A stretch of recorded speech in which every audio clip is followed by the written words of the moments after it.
Bueno, son las 10, así que creo que damos inicio. Buenos días a todos y a todas las personas conectadas y asistentes. Comenzamos hoy con la segunda sesión de los talleres que se iniciaron la semana pasada, talleres preventivos en relación a temáticas que tocan directamente la adolescencia y edades jóvenes. Así que nada, bueno, paso a presentar al equipo, a las compañeras que estarán hoy aquí en la sesión. Sara, Sara Sievers, que es la trabajadora social y que lleva el área socioeducativa del programa, junto con las actividades de ocio con jóvenes y adolescentes. Ana Cantero, otra compañera que también ha trabajado en ABD con adolescentes y jóvenes en el proyecto Acción Botellón, que colabora en Acción Joven Madrid también y bueno, está ahora mismo en un servicio de atención clínica, ¿no? Y bueno, yo que soy Laura Moreno y me enmarco en el área de drogas de ABD en Madrid. Así que nada, damos paso directamente a la sesión, que creo que es lo que más nos interesa a todas. Sí comentar, hay un chat abierto, iré contestando las preguntas que vayan surgiendo en relación no a los contenidos. Os pedimos que los contenidos se escriban en el otro apartado que hay de preguntas y respuestas y lo retomaremos al final, 10 minutitos antes de finalizar el primer bloque, que durará unos 50 minutos. Retomaremos ahí las preguntas que se vayan lanzando y haremos la respuesta a las mismas. Y por el chat, pues bueno, simplemente si tenéis algo muy puntual, lo iremos atendiendo durante la sesión, ¿de acuerdo? Así que nada, pues Sara, todo tuyo, Ana. Genial. Eh, Comenzamos. Perfecto, pues buenos días a todas y a todos. Muchas gracias de nuevo por prestarnos estas 2 horitas de vuestro tiempo para compartir información conjuntamente. En primer lugar, se hace necesaria una reflexión como referentes educativos sobre las fuentes de las que recibimos información sobre drogas, porque esto va a influenciar en nuestros acompañamientos o en nuestras intervenciones educativas y preventivas. Cuando recibimos información sobre drogas que no es veraz, podemos tender a sentirnos alarmadas, perdidos o perdidas, confusas o confusos. Y eso puede dar lugar a que no consigamos comunicarnos de una forma asertiva, como veíamos en la primera sesión, ni de una forma efectiva, ya que nuestro estado emocional alterado va a mediar en ese intento de comunicación y probablemente adoptemos patrones de comunicación agresivos, pasivos o incluso pasivo-agresivos.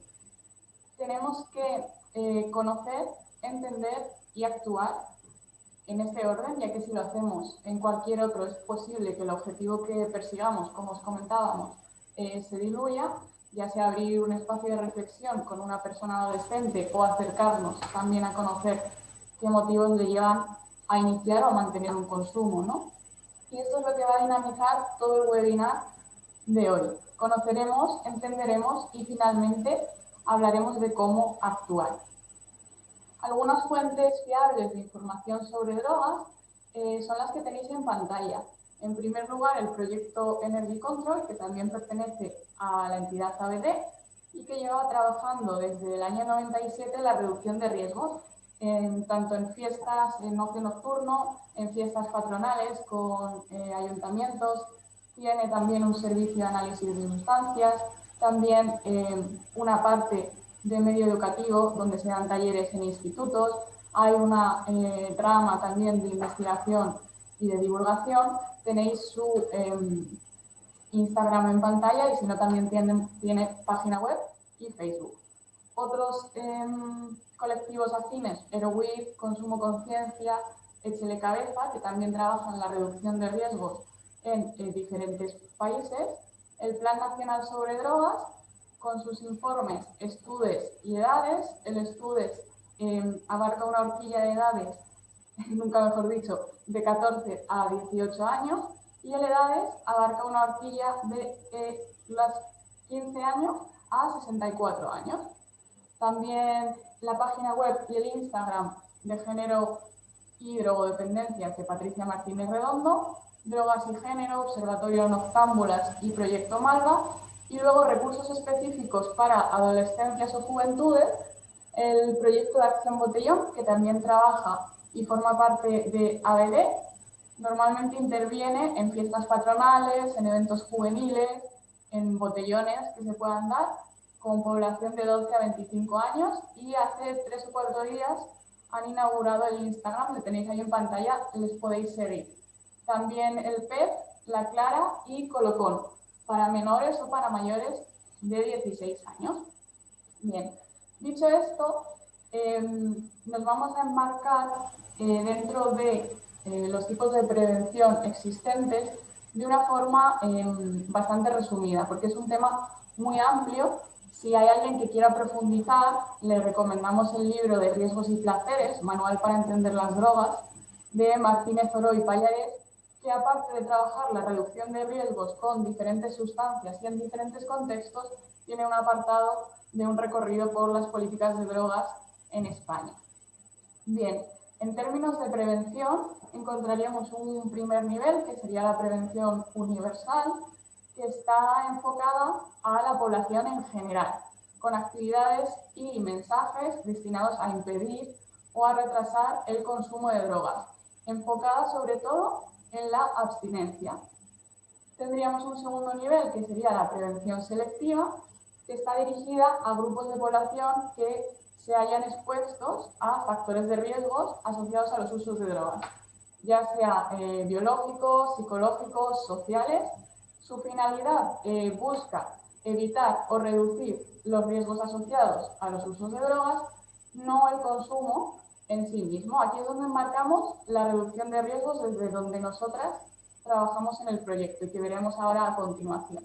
Y por último, un último nivel, que sería la prevención indicada, y que está dirigida a personas que no presentan criterios diagnósticos de dependencia a sustancias psicoactivas, pero muestran signos previos por estar expuestos a situaciones de alto riesgo, como puede ser salud mental, un consumo habitual o regular, e incluso pertenecer a alguna familia donde se den usos de drogas.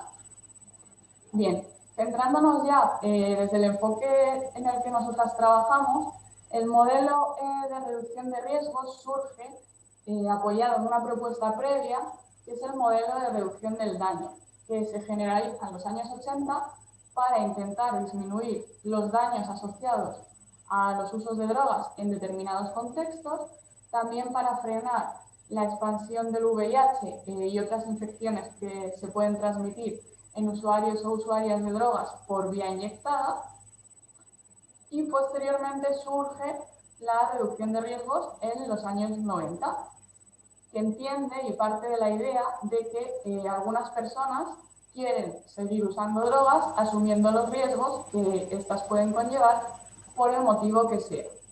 Propone, por tanto, unos estilos de vida más saludables, reorientar las conductas para que estos usos de drogas resulten lo más seguros posible. Hace una aproximación a la persona usuaria de drogas que parte del respeto, de la aceptación, de la potenciación de habilidades personales, y no plantea como objetivo principal la abstinencia, sino que se centra en la prevención, entendida esta como la minimización de los riesgos asociados a estos usos de drogas. Para conseguir estos objetivos, entiende que es clave tener presentes a las personas usuarias de drogas. Igual que veíamos en la primera sesión, que decíamos que no podíamos acompañar o trabajar con jóvenes sin escucharles, en este caso es exactamente lo mismo. No podemos trabajar con personas usuarias de drogas sin escuchar sus necesidades y sin acercarnos a los lugares en los que están, ¿no? Es un modelo que pasa, por tanto, por aceptar a la persona como es, y por tanto también a la persona adolescente como un sujeto independiente con capacidad crítica y con responsabilidad propia. Prioriza el bienestar de las personas desde el respeto a sus libertades personales, huyendo de juicios de valor y estigmatizaciones. Y para todo esto dota a las personas usuarias de drogas de información objetiva y lleva, como comentaba antes, las intervenciones allí donde están estas personas usuarias. Se parte también de que consumir drogas no es igual a tener problemas, ni todas las formas de consumir van a ser igual de problemáticas.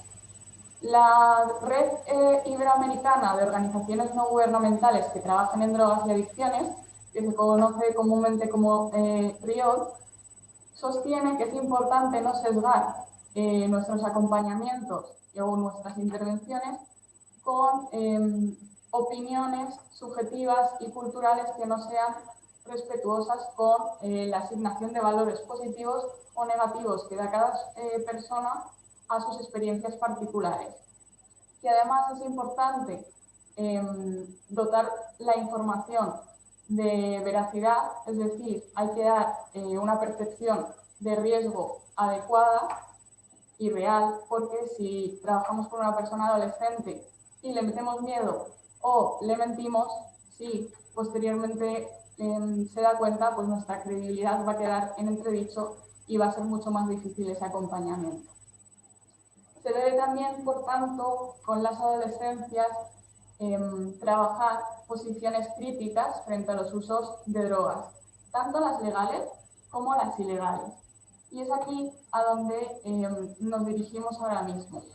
Hemos enmarcado el enfoque desde el que trabajamos y vamos a ver ahora qué es una droga, ¿no? O a qué nos referimos cuando hablamos de drogas. Bueno, de entrada tenemos que saber que es difícil definirlo porque es un término bastante ambiguo y bastante amplio. Hay muchas fuentes donde podríamos encontrar diversas definiciones, pero nosotras nos vamos a quedar con la que propone la OMS, que es que droga es toda sustancia que introducida en el organismo por cualquier vía de administración produce de algún modo una alteración del sistema nervioso central y es susceptible de crear dependencia. Cuidado también porque hay muchas sustancias que son drogas y que se nos pueden escapar del imaginario colectivo, bien porque sean legales y no las identifiquemos como tal, por ejemplo, como el alcohol, bien porque la percepción de la sustancia no esté entrelazada con la definición de las drogas, como podría pasar, por ejemplo, con los medicamentos. Hay medicamentos, los ansiolíticos, los antidepresivos, que se adecúan totalmente a esta definición de droga. Pueden generar dependencia, alteran el sistema nervioso central, pero muchas veces no tenemos en cuenta que puedan serlo, ¿no? Entonces, ¿qué sucede? Sobre todo con las drogas legales y las ilegales. Aquí hay unas que son buenas, en otros países van a ser malas porque van a ser ilegales. La realidad es que si le damos la categoría de droga a cualquier sustancia ilegal y de ahí deducimos que tiene un potencial de riesgo mayor que otras, estamos cayendo en juicios de moral y estamos reduciendo a lo absurdo. ¿Vale? Tendemos a pensar que algo que es legal no puede ser tan malo y ese pensamiento en sí mismo ya tiene riesgos, porque la realidad es mucho más compleja. De hecho, las drogas legales son las que más muertes asociadas tienen. ¿Qué tipos de drogas encontramos? Bueno, aquí también existen múltiples clasificaciones. Nosotros nos vamos a quedar con la que propone la OMS en base a los efectos de las sustancias. De tal manera que encontraríamos drogas estimulantes, que van a ser sustancias que van a provocar una activación, una euforia, van a hacer que disminuya el sueño, puede ser excitantes, pueden generar inquietud, como por ejemplo las anfetaminas, la cocaína, las bebidas energéticas porque contienen cafeína. Encontraríamos un segundo grupo, que son las depresoras del sistema nervioso central, que van a hacer que la actividad del sistema nervioso central se retarde, provocando pues relajación, tranquilidad, apatía, pueden alterar la concentración. Sería, por ejemplo, el alcohol, las benzodiazepinas son los ansiolíticos y los antidepresivos, por ejemplo, que comentábamos antes, la heroína, y tendríamos un tercer bloque, que serían las drogas psicodélicas, que van a alterar el estado de conciencia, van a producir alteraciones y distorsiones tanto del estado de ánimo como de la forma de pensar, incluso en las emociones que se sienten, ¿no? Y serían los hongos alucinógenos y el LSD, por ejemplo. Si os fijáis, no hemos incluido el cannabis en ninguna de las en ninguno de los tres grupos, porque es una sustancia que es difícil categorizarla, ya que tiene muchos cannabinoides, algunos van a tener efectos estimulantes, otros pueden tener efectos más relajantes e incluso se pueden llegar a tener efectos psicodélicos. Y por último, señalar la frase que veíais al inicio, que en realidad una droga es una sustancia que por sí misma no se la puede considerar ni buena ni mala, sino que va a ser la manera de vincularnos con ella la que nos llevará a hablar de placeres y riesgos. Y es ahí hacia donde caminamos ahora. Veíamos en la primera sesión, ¿no?, el triángulo de Timber, pero adecuado a las nuevas tecnologías. Volvemos a rescatar esta herramienta ya así dentro de su contexto inicial y de manera muy breve comentamos de nuevo de dónde surge. Timber fue un psicoanalista y un psiquiatra que estuvo mucho tiempo investigando en el ámbito de las drogodependencias y que ha influido en los trabajadores y las trabajadoras de ese sector.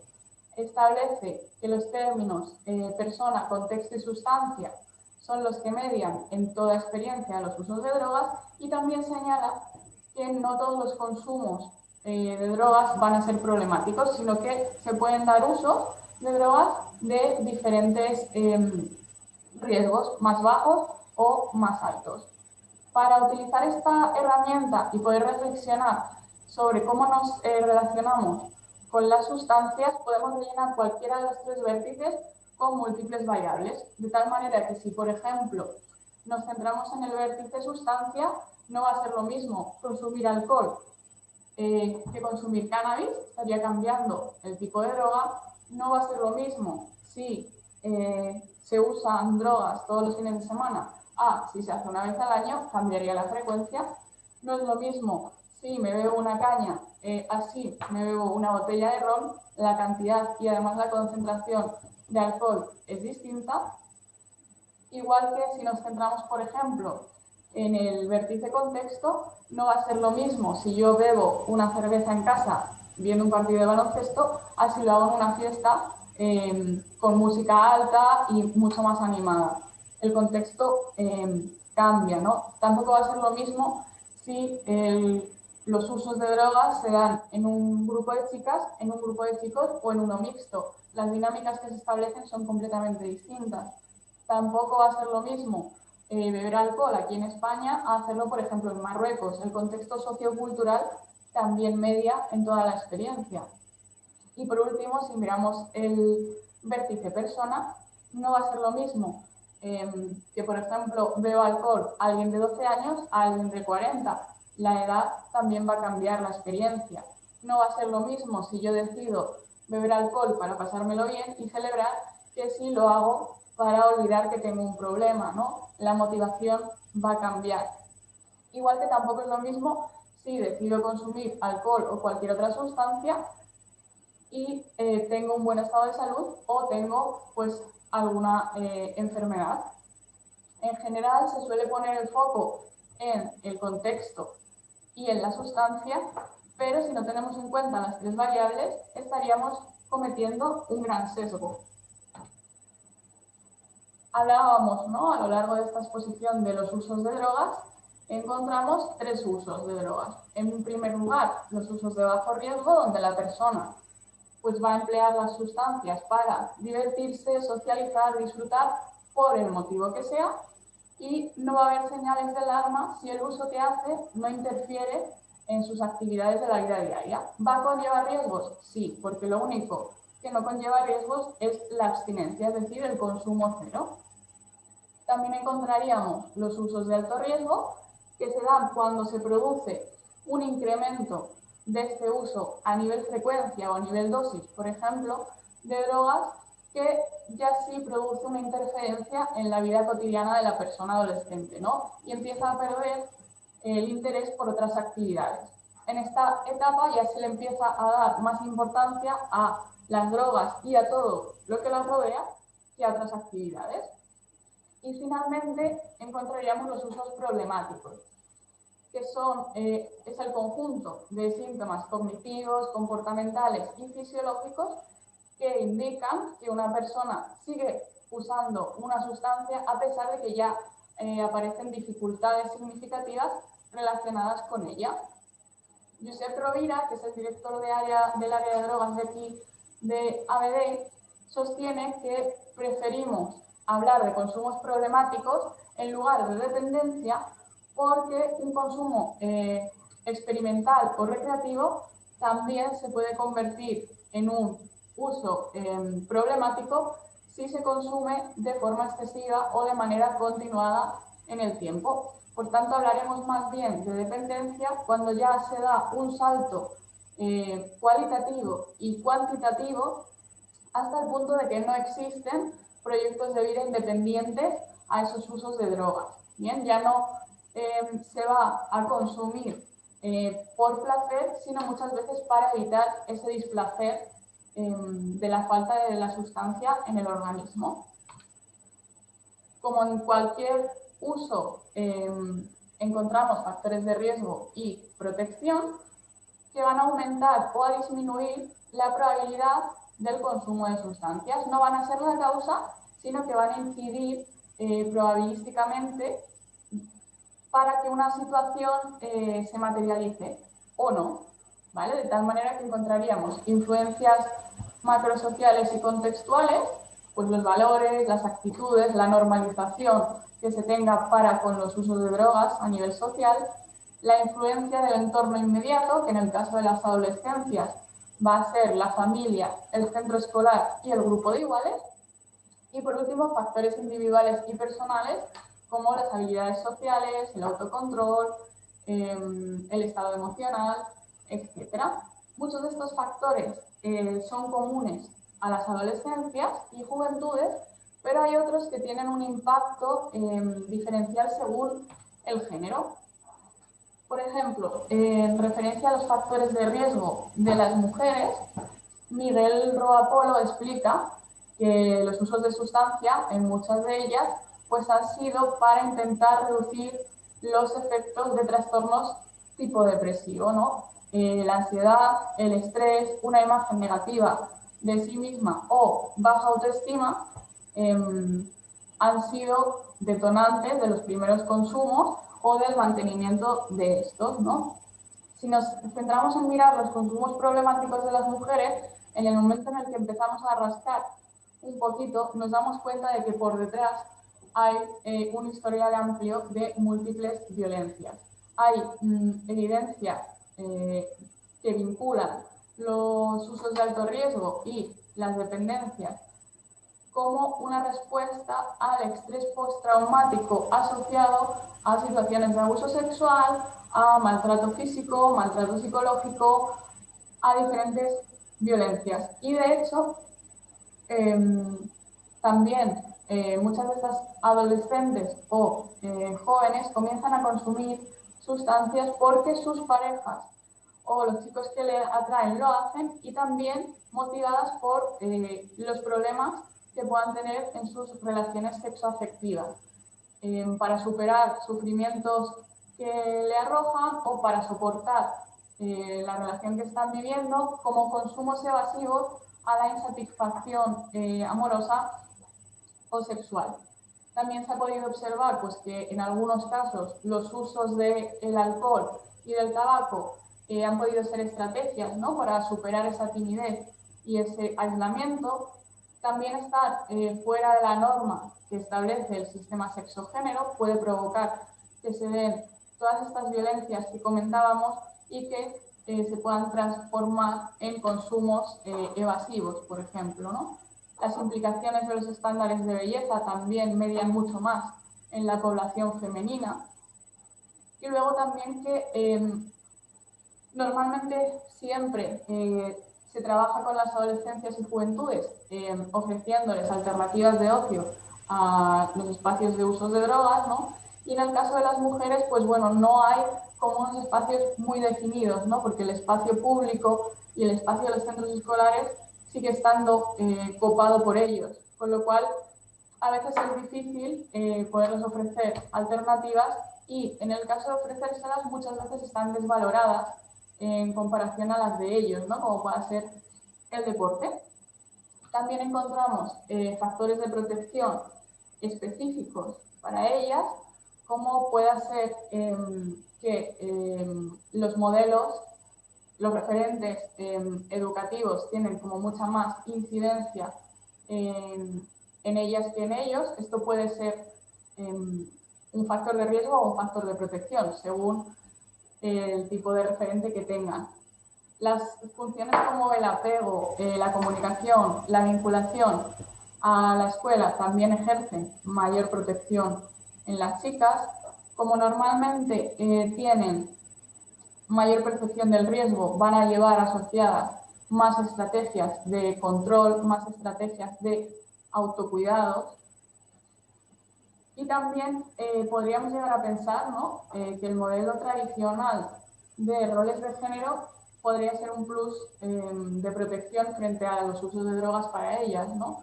Porque tiene menor permisividad por parte de los referentes adultos hacia el consumo de ellas, hay un mayor nivel de supervisión y de control y hay una menor aceptación de los consumos, ¿no? La realidad es que no podemos considerarlo como tal si miramos las consecuencias negativas que causa en las mujeres en todos los niveles este modelo tradicional de roles de género, ¿no? Además, también señalaba, por ejemplo, Violeta Castaño, que factores de socialización en referencia, por ejemplo, al alcohol son diferenciales. A ellos se les está socializando con cierta benevolencia, ¿no? En cuanto a los usos de bebidas alcohólicas, por ejemplo, mientras que a ellas se las sigue penalizando mucho a nivel social. Y ya una última reflexión que me pareció muy acertada del curso de Miradas Entrecruzadas es que constantemente cuando te acercas a ver el estado de la cuestión de drogas y género, ¿no? Te das cuenta de que lo que se está estudiando o con lo que se relaciona constantemente es con consumos problemáticos y hay una necesidad imperiosa y real de investigar los consumos recreativos de las mujeres desde un enfoque de placer y ya no solo de las mujeres sino de las identidades disidentes para poder hacernos una idea adecuada de lo que está siendo la realidad. ¿Y qué pasa con ellos? Bueno, sus factores de protección van a ser los comunes que hemos comentado anteriormente, pero sí tienen factores de riesgo relacionados con la masculinidad hegemónica, ¿no? Antonio Jiménez Sánchez nombra 12 características de esta masculinidad hegemónica, que es la que veis en pantalla. La masculinidad hegemónica no es más que una serie de ideas o de emociones o de comportamientos respecto a lo que un hombre es o debería ser en un contexto histórico y social determinado, ¿vale? ¿Cómo podemos relacionar estos mandatos con los usos de drogas? Pues bueno, podríamos hablar, por ejemplo, de poder y control. Pueden existir relaciones basadas en el poder y en la dominación, sobre todo en parejas heterosexuales, por ejemplo, en el campo del ocio nocturno, donde se observa que son ellos los que guardan las sustancias, son ellos los que la dosifican, incluso en el servicio de análisis de Energy Control, cuando viene una pareja heterosexual, normalmente suele ser él el que habla, suele ser él el que trae la sustancia y si quieres saber algo concretamente de ella, la tienes que preguntar directamente y no muchas veces la dinámica que se establece en la relación deja que tenga la palabra protagonista. También encontramos en el ocio nocturno situaciones donde una mujer puede recibir diversas violencias sexuales, piropos, acorralamientos, roces que no son consentidos. También, por ejemplo, cuando un hombre invita a una mujer a una copa en una discoteca y que la aceptación de esa copa por parte de ella reduce en un derecho a pensar por parte del hombre que puede obtener algo a cambio a nivel sexual, ¿no? También hay una necesidad de demostrar la hombría, ¿no? Lo que les puede llevar a más conductas de riesgo, pues el típico comentario de uy, es que el que debe es el más machote, puede dar lugar a consumos por atracón, a intoxicaciones, tienen la violencia más interiorizada como forma de resolver conflictos. Y aquí sí que quiero hacer especial incidencia porque no podemos justificar una violencia con los usos de drogas. Es decir, yo en ningún caso, por ejemplo, el alcohol va a ser la causa de ninguna agresión. No es responsabilidad de la sustancia, sino de la persona que agrede. Y jamás el consumo puede justificar una agresión. Poner el foco en la sustancia como perpetuadora de una agresión es como decir que el alcohol hizo que un hombre violase a una mujer. Peligrosa afirmación porque le quita la responsabilidad a la persona. No hay ninguna sustancia, no hay ninguna droga que nos vaya a transformar en nada, ni en caníbales, ni en semidioses. Va a ser el individuo quien primeramente tendrá que tener interiorizadas unas conductas o unos aprendizajes que puedan salir en determinados momentos, pero no va a ser ninguna sustancia la que le inculque esa violencia. También existen pues, rituales que convierten a un niño a un hombre, como pueda ser pues, iniciarse en los usos de drogas. Existe competitividad también y una necesidad de controlar las situaciones, ¿no? El típico reto de a que no hay narices a bebernos todo el cubata de golpe. Si no lo haces, normalmente se te penaliza socialmente, ¿no? En forma de insultos, como nenaza, por ejemplo, que te están criticando por no ser lo suficientemente hombre, pero además están menospreciando a las mujeres. ¿Y en qué se ve traducido todo esto? Pues en diferentes patrones y tipos de consumo en las adolescencias. Estáis viendo en pantalla ahora mismo una diapositiva extraída del informe Estudes, que como comentábamos al principio es una encuesta bianual con población de 14 a 18 años para conocer las tendencias de los usos de drogas. Observamos que el alcohol es la sustancia más consumida, con bastante diferencia, seguida del tabaco, el cannabis y por último los hipnosedantes, con gran diferencia entre ellos y ellas, ¿no? ¿Por qué existe primeramente esa diferencia en los hipnosedantes? Pues bueno, porque vivimos en una sociedad que intenta invisibilizar los malestares y sobre todo el malestar femenino se ha intentado patologizar continuamente, presentándolo como una desviación, ¿no?, de la norma, como que no es lo que se está esperando de ti, sin tener en cuenta que es esa norma la que en realidad puede generar estos malestares. También podemos observar que ellas consumen más las sustancias legales. Las sustancias ilegales para las mujeres conlleva mayor crítica y estigma social, porque al final es lo que se está esperando más de su rol de género, ¿no? Son sustancias que están más normalizadas y que están más accesibles.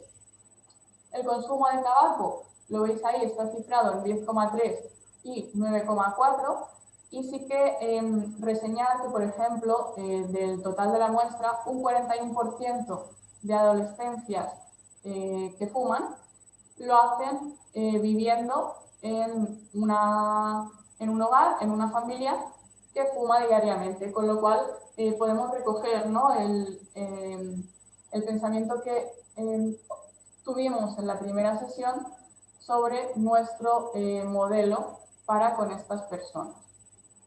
El cannabis es la única sustancia ilegal cuyo consumo se ha incrementado en los últimos años entre mujeres y adolescentes jóvenes, ¿no? Esto puede estar también relacionado con el estatus social que se establece del cannabis, porque a pesar de tratarse de una sustancia ilegal, su consumo está más normalizado y aceptado por parte de estas adolescencias. Y quiero hacer un disclaimer porque las bebidas energéticas en este estudio no se contemplan a nivel 12 meses, como la diapositiva que estamos viendo, pero sí mensualmente. Si atendemos a los datos mensuales de los usos de drogas, las bebidas energéticas son la segunda droga más consumida por encima del tabaco y del cannabis. Importante porque, pues bueno, son bebidas que van a tener como el equivalente a 2 tazas de café en términos de cafeína y de 4 a 8 cucharadas incluso de azúcar. Y la percepción del riesgo para con ellas a nivel social es muy, muy baja, con lo cual creo que es un punto en el que tenemos que incidir desde la prevención. También este informe nos cifra los inicios de consumos de sustancias, el alcohol con 14 años, el tabaco con 14,1, el cannabis 14,9 y las bebidas energéticas 14 años. Creo que, bueno, hay una parte y hay un grupo poblacional que se está quedando fuera de este informe porque coge a partir de 14 años, pero la realidad y lo que nosotras encontramos en nuestros trabajos en terreno es que ya hay chavales, chavalas de 12 años, incluso 11, que están iniciándose en los consumos de sustancias, principalmente alcohol, con lo cual es cada vez más importante empezar una labor preventiva cuanto antes. ¿Qué tipo de patrón de consumo llevan las adolescencias? Pues bueno, el patrón de consumo va a ser la manera que una persona tiene de usar las diferentes sustancias. No todas las personas van a usar sustancias de la misma manera, pero es importante distinguir también qué tipos de usos se dan, ¿no? Para poderlos abordar de forma diferente, que es lo que veíamos antes. Dice Josep Rovira, de nuevo, que normalmente el consumo es experimental, es decir, probar o consumir en contadas ocasiones, normalmente asociado a los fines de semana y a los usos recreativos, enmarcado dentro de un contexto de grupo y que acompaña a las experiencias de ocio, principalmente nocturno, ¿no? Muchas de estas personas adolescentes pueden llegar a tener un consumo habitual limitado a los fines de semana. Algunas otras van a experimentar de forma esporádica con otras sustancias sin intervenir en las responsabilidades o las actividades que tengan entre semanas. Es verdad que va a haber una minoría de adolescencias y juventudes que puedan desarrollar algunos usos problemáticos, pero normalmente el tipo de consumo que hacen no son favorecedores de la dependencia. También los mandatos de género, como veíamos anteriormente, van a mediar en estos patrones de consumo, de tal manera que normalmente las dosis que van a tomar ellos van a ser mayores, la frecuencia de salidas y consumo también, para ellas va a implicar mayor rechazo social y sanciones el uso de determinadas sustancias, van a ser más prudentes, por lo tanto van a hacer menos mezcla, van a tener mayor percepción del riesgo, van a ser más previsoras. E incluso van a huir un poco de estas situaciones conflictivas que se puedan dar en los entornos de ocio, cosa que ellos pues no van a hacer tan habitualmente, ¿no?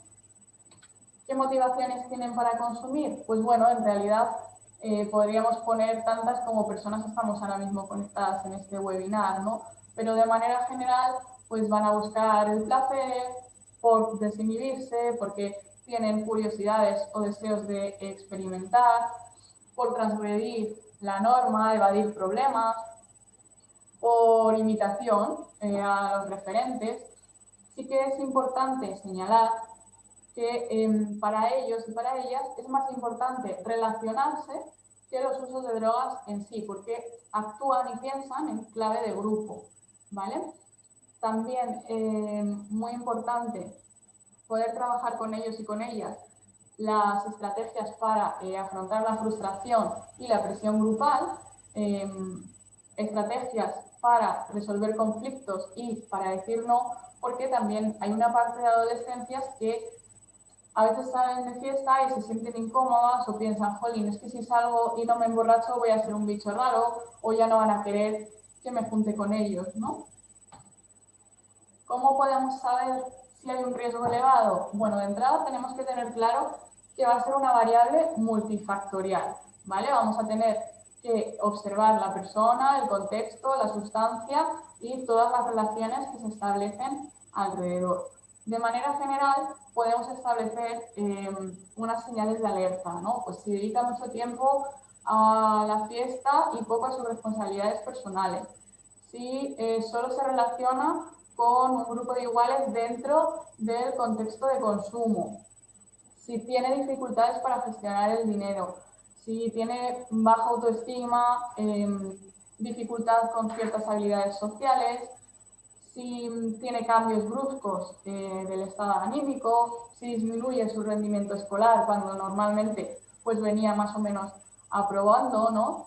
Si se posiciona positivamente frente a las sustancias y en general pues señales físicas, psíquicas también pueden evidenciar que se está dando un consumo. ¿Cómo podemos trabajar con estas adolescencias y juventudes la reducción de riesgos y por tanto la prevención? Bueno, tenemos que entender, como sostenían Bernabeu y Sedó, que la prevención no va a ser solo el medio, sino que también va a ser el fin para poder atender otros aspectos inherentes a las adolescencias, como la asertividad, la gestión del placer, la aceptación de los límites, el respeto, que aunque no tengan que ver directamente con estos usos de drogas, son transversales a toda su experiencia. Tenemos que fomentar la prudencia, entendiendo la prudencia como trabajar sustancias y contextos con ellos y con ellas más próximos a su propia realidad. Por ejemplo, a un adolescente de 12 años, pues no le vamos a hablar de cocaína, ¿no? No va a ser lo que normalmente va a tener más cerca, sino que le podremos hablar de alcohol, porque aunque no lo esté consumiendo, probablemente lo haya visto en su entorno o lo haya visto en alguna película o en alguna serie, y desde ahí ya podamos empezar a interiorizar con él o con ella el pensamiento crítico y la responsabilidad. Se trata sobre todo de no despertar curiosidades que aún no tengan como un factor de protección, ¿no? También tenemos que tener en cuenta que la persona joven tiene que ser donde pongamos nuestro foco de acompañamiento y no tanto la sustancia que esté usando, ¿no? También señalar que suelen tener muchos mitos interiorizados. Es decir, mucha parte de nuestra labor preventiva o nuestra labor educativa va a pasar por desmitificar ideas que a lo mejor han recibido de su entorno cercano o que, como comentábamos antes, han visto en alguna película, ¿no? También es importante señalar que van a existir actitudes que nos van a ayudar y otras que no en nuestro acompañamiento. Actitudes que sí ayudan, pues la escucha activa, el interés genuino, actitud reflexiva, colaboración, objetividad, ¿no? Comentarles que existen estudios que pueden acceder a una información objetiva, adecuada además a su edad. ¿Y qué podemos hacer en casa? Pues bueno, podemos pactar normas que impliquen compromiso y responsabilidad. Hay que ser firmes en estas normas, sobre todo en aquellas más fundamentales. Las fundamentales suelen ser las normas innegociables, las que ponen la base a la familia, ¿no? El respeto, la tolerancia, serían como el equivalente también al semáforo rojo que veíamos en la primera sesión. Hay que llegar a consensos con los demás referentes educativos en el caso de que los haya, en referencia al establecimiento de límites o a la toma de decisiones. Tenemos que ser conscientes de que mensajes de no a las drogas no van a ser suficientes, porque por mucho que yo a una persona adolescente le diga 20 millones de veces, oye, no bebas alcohol, no bebas alcohol, no bebas alcohol, si el día de mañana sale por la puerta y quiere beber alcohol, lo va a terminar haciendo. Con lo cual es mucho más productivo dotarles de la información para reducir los riesgos y que puedan tomar su propia decisión. Hay que atender, como veíamos antes, a las adolescencias y juventudes en toda su extensión, no únicamente en lo relativo a los usos de drogas.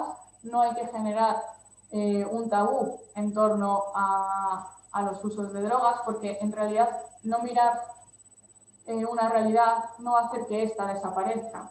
Va a seguir estando y además es una realidad que tienen al alcance de las manos cuando, por ejemplo, nos acompañan a hacer la compra y pasamos por el pasillo de las bebidas alcohólicas.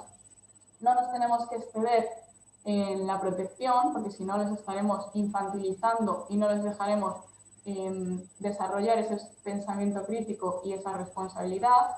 Tenemos que poner el foco en el diálogo, con la escucha activa y el interés genuino, abriendo espacios de reflexión, seguir teniendo en cuenta la prudencia, dotándoles de la información objetiva, dejando que sean ellos y ellas los que tomen sus decisiones, acompañados o acompañadas, por supuesto, con nuestra labor educativa.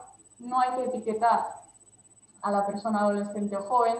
Si, por ejemplo, mi hijo o mi hija se ha fumado un porro, pues no me va a ayudar en esa conversación asertiva que yo le diga que es que es un drogadicto o que es un irresponsable, o la etiqueta que queramos usar, que van a alienar a la persona, no va a ofrecer ninguna información relevante, sino que va a estigmatizar y probablemente provoque en la otra persona una reacción de tipo agresivo. Es mejor hablar de las conductas y, por supuesto, respetar su intimidad.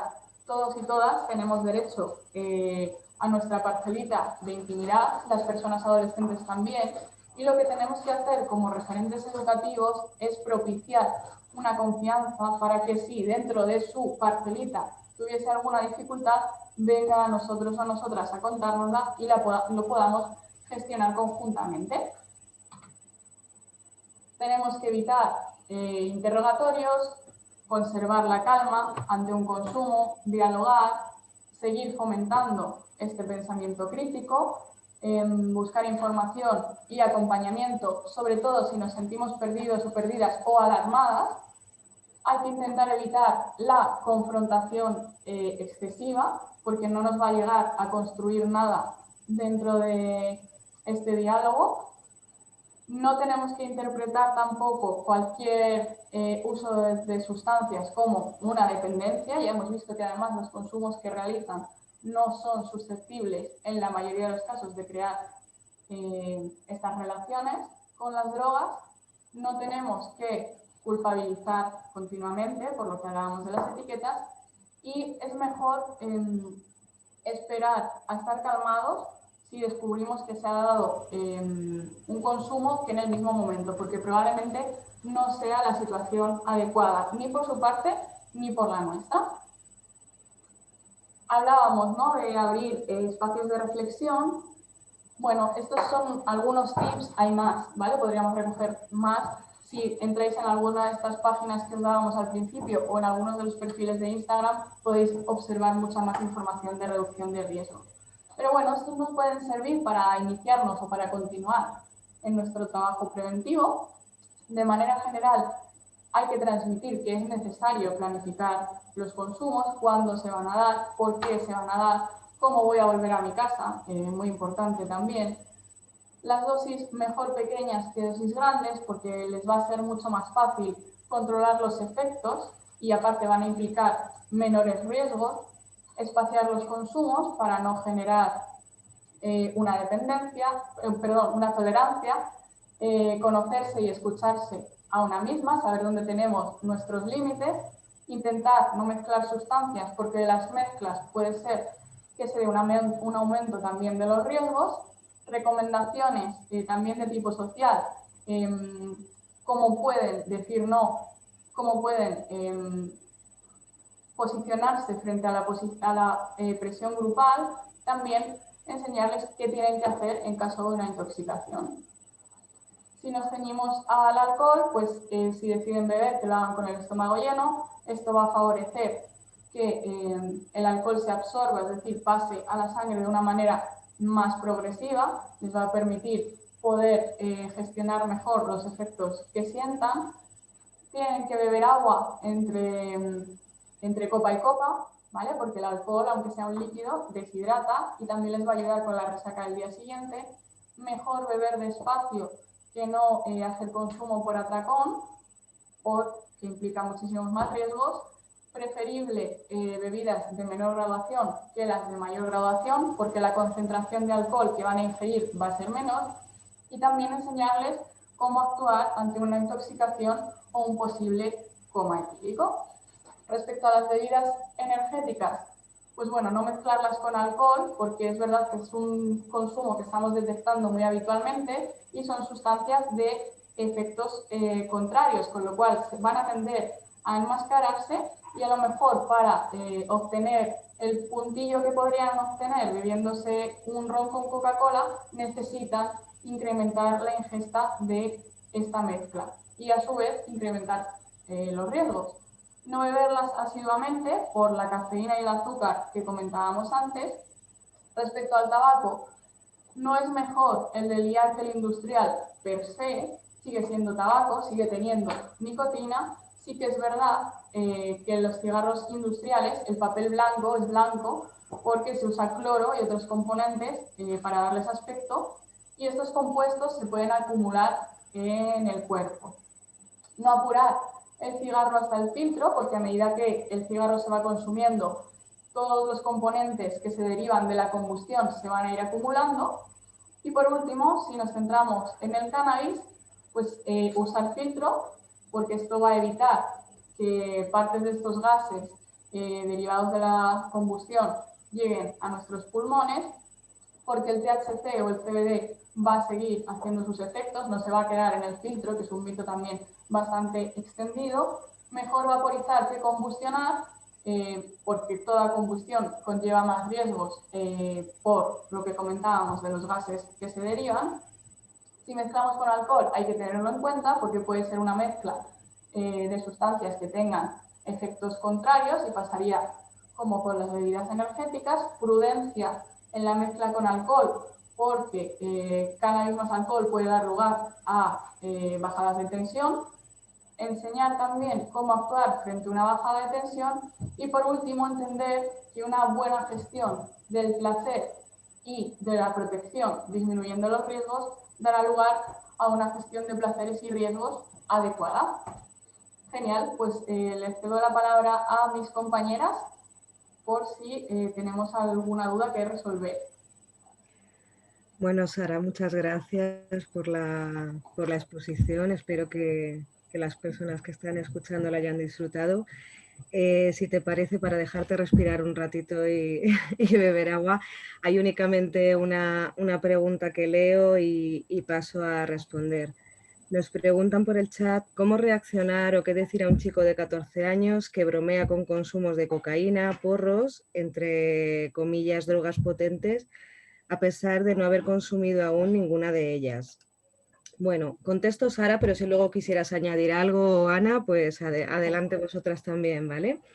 Bueno, lo primero, no sé si puede ser un familiar o puede ser un profesional, me posiciono en la respuesta ante las dos opciones que vienen a ser muy, muy similares, ¿no? Cuando un chaval de esta edad igual nos está lanzando, ¿no? Bromas o haciendo comentarios, es probable que esté buscando también información sobre cómo nos posicionamos nosotros al respecto del uso, que probablemente se esté planteando o que a lo mejor incluso pudiera estar haciendo, ¿no? Entonces yo me lo tomaría como una invitación, ¿no? de la persona a poder preguntar, ¿no? Directamente, ¿no? Si quieres hablar de ellos, si te apetece que hablemos de las sustancias o por qué me comentas esto, ¿no? Yo creo que Sara lo ha dicho muy bien en la exposición, en las penúltimas diapositivas, ¿no? Supone abrir un espacio de reflexión, ¿no? Ya que si pues está jugando y tirando indirectas, no necesariamente es una actitud negativa, quizá busca información, quizá busca ver cómo nos posicionamos, y creo que es una oportunidad de oro, pues bueno, para abrir ese espacio de reflexión y comunicación con la persona, sin tener un posicionamiento que esté pues prohibiendo, ¿no? Imponiendo, sino abrir a hablar del tema, ¿no? Poderles dotar de información, pues bueno, que va más encaminada a la reducción de riesgos, ¿no? Es decir, si tú finalmente vas a decidir, es una decisión tuya, consumir o no consumir, pero bueno, yo respecto a esto puedo reflexionar contigo y darte, pues bueno, información objetiva es muy importante, reflexión para que sepas que bueno, que no estoy en contra, ¿no? Ni a favor, sino que bueno, pues hay unos riesgos que hay que conocer, entendemos todos que hay unos placeres que también tienen lugar. Entonces, bueno, pues al final es darle a esa persona las herramientas para que pueda decidir por sí misma, ¿no? Pero siempre haciéndole ver que es importante o haciéndola ver que es importante que la información hay que tenerla, ¿no? Como todo. Es decir, si tú vas a hacer un uso X de lo que sea, es muy importante que tengas toda la información para saber cómo se usa. Quiero decir, desde una freidora a un coche, ¿no? O al uso de cualquier sustancia, ¿no? Entonces, creo que es muy importante eso, la posición de respeto, la apertura a la comunicación y a la reflexión, el acercarles ya información si la tenemos, el dirigirles una información que no vaya solamente con un objetivo de abstinencia, porque eso ya lo decidirá la propia persona, respetar esa decisión, pero sí darles información por si deciden tomar la decisión de usar una sustancia, sea cual sea, pues que tengan, ¿no?, todas las herramientas para tomar una buena decisión que sea consensuada, ¿no? Entonces, bueno, creo que esto mm, quedaría respondido, ¿no? Es muy importante eso, como decía Sara también que comentó, empoderarles para que tomen sus propias decisiones y solo esto lo vamos a poder hacer teniendo una actitud hacia ellos cercana, de confianza, que puedan contar con nosotros para poder hablar del tema si lo precisan, que no se encuentren una confrontación, un no al uso de sustancias, porque eso cierra la relación de confianza y de poder charlar, que es lo que nos interesa con cualquier chaval de esta edad o con cualquier chavala. Luego, por otro lado, también quería hacer mención, porque se dice entre paréntesis drogas potentes. Bueno, en realidad esto, bueno, me llama la atención, ¿no? Y también hay que insistir en esto, ¿no? Pues en drogas potentes o menos potentes, o drogas blandas, drogas duras. Bueno, las sustancias al final todas son drogas, todas van a modificar algo en nosotros, sea estado de conciencia, sea a nivel orgánico, más físico, químico. Al final, como decía Sara en ese triángulo de Zimmer, ¿no?, el contexto, la persona y la sustancia no pueden evaluarse de manera individual e independiente, tienen que evaluarse, ¿no?, y valorarse conjuntamente, ¿no?, los tres elementos. Entonces, bueno, pues una droga que puede ser muy dañina, potente o dura, ¿no?, en el lenguaje que se ha solido usar, ¿no?, y que no es bien empleado en realidad, porque lleva prejuicios y valoraciones que no son, que no son realmente efectivas ni siquiera objetivas, ¿no? Pues al final esto, ¿no? Hay que tener en cuenta que para una persona con determinadas características a nivel de personalidad, pues el uso de esa sustancia en concreto pues puede ser más dañina que para otras personas, ¿no? Pero no necesariamente porque la droga sea más potente o menos potente. Esto va a depender de muchos más factores como las dosis, el efecto propio de las sustancias, bueno, todo lo que en realidad en un abordaje de reducción de riesgos se da a la persona, ¿no?, a través de esa información que se le traslada. No sé si hay otra pregunta. No, ya no habría más preguntas. Espero haber respondido a esta pregunta. De todas formas, siempre si alguien necesita más información está el correo electrónico donde podríamos resolver y ampliar lo que se necesitase.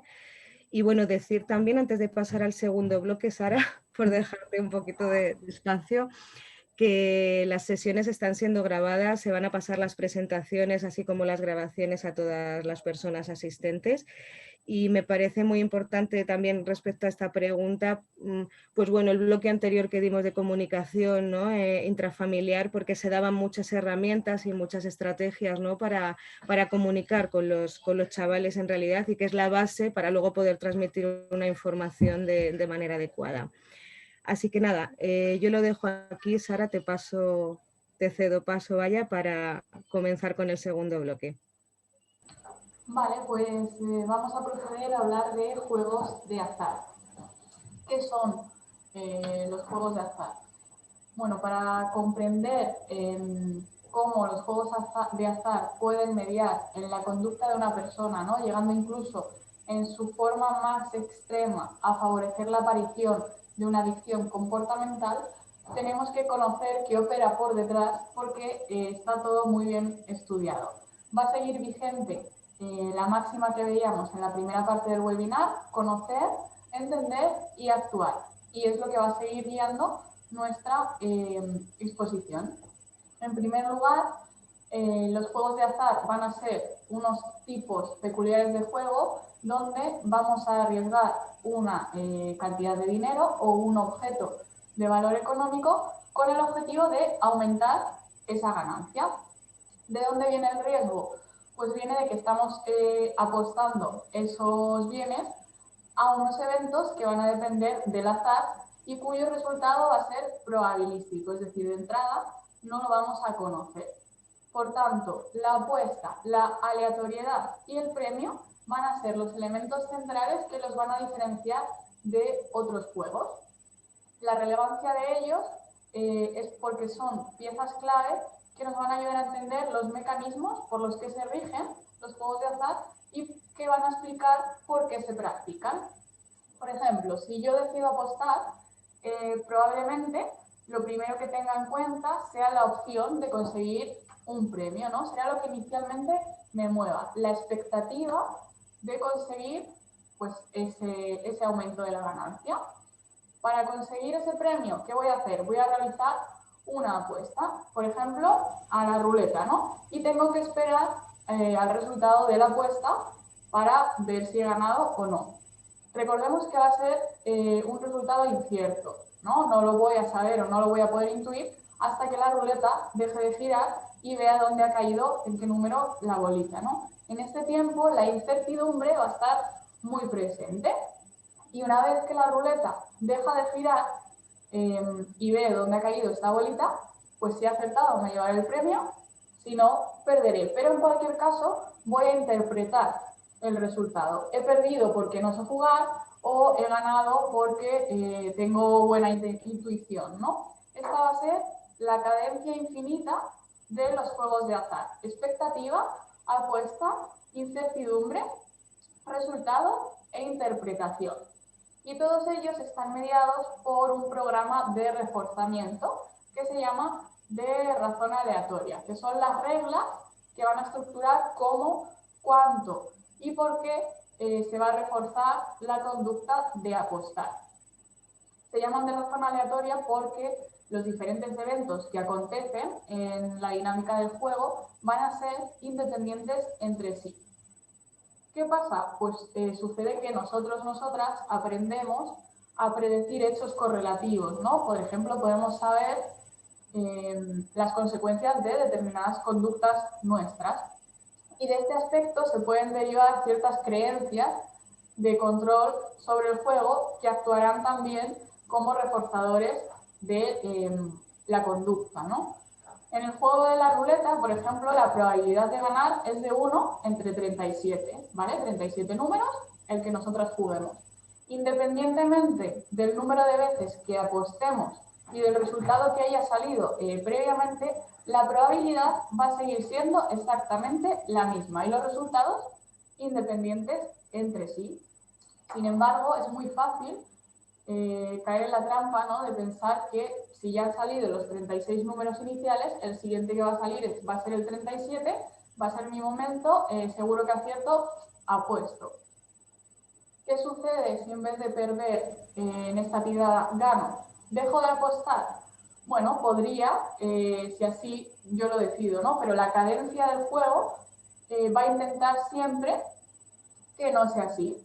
Se va a ocupar de generar expectativas, si he ganado un premio, y me va a intentar hacer creer que si persevero puedo conseguir más premios o alguno incluso mejor, ¿no? En términos técnicos, se va a preocupar de que mi tasa de respuesta, es decir, el número de apuestas que yo hago, aumente.